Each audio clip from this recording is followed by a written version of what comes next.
pelajaran ekonomi di pertemuan hari ini. Mari kita bahas tentang teori keunggulan komparatif. Nah, di video sebelumnya kita bersama-sama sudah mempelajari dan memahami materi tujuan teori ekonomi internasional dan teori perdagangan internasional. Dan di sini juga saya akan melanjutkan menjelaskan materi yang baru, yaitu materi teori keunggulan komparatif. Pengertian keunggulan komparatif yaitu keunggulan yang muncul karena menghasilkan barang dan jasa dengan biaya peluang yang lebih.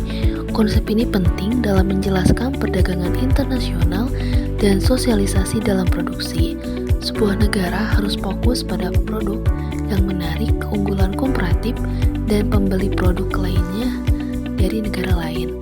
Menurut David Ricardo, basis produksi dan perdagangan seharusnya bukan pada keunggulan absolut, melainkan pada keunggulan komparatif. Kata lain, biaya peluang adalah pertimbangan untuk keputusan produksi, bukan hanya per unit absolut. Negara seharusnya berproduksi pada barang yang memiliki biaya peluang yang lebih rendah. Masing-masing menyerahkan sumber daya yang langka memberikan keunggulan komparatif. Mereka tidak seharusnya mengalokasikan sumber daya pada barang yang tidak secara komparatif, meski memiliki biaya absolut yang rendah.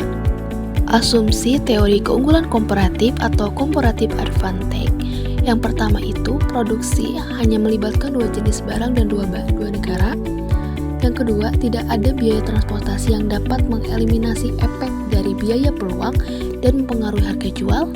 Yang ketiga, pasar beroperasi pada persaingan sempurna di kedua negara. Yang keempat, faktor produksi hanya terdiri dari tenaga kerja. Dan yang terakhir, tenaga kerja adalah mobil di pasar domestik tapi immobil antara negara. Teori modern dari Hesker-Ohlin atau HO. Teori perdagangan internasional modern dimulai ketika ekonomi Swedia yaitu L. Hesker 1919 dan Bethlen-Ohlin 1933 yang mengemukakan penjelasan mengenai perdagangan internasional yang belum mampu dijelaskan dalam teori keunggulan komparatif. Pendorong munculnya teori HO karena adanya kelemahan dari teori klasik.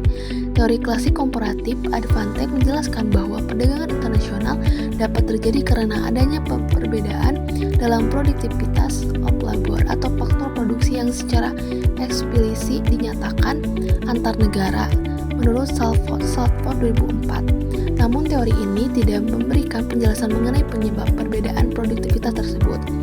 Teori HO kemudian mencoba memberikan penjelasan penyebab terjadinya perbedaan produktivitas tersebut. Teori HO menyatakan penyebab perbedaan produktivitas karena adanya jumlah atau proporsi faktor produksi yang memiliki endowment faktor oleh masing-masing negara, sehingga selanjutnya menyebabkan terjadinya perbedaan harga barang yang dihasilkan. Oleh karena itu, teori modern HO dikenal sebagai the proportional factor theory.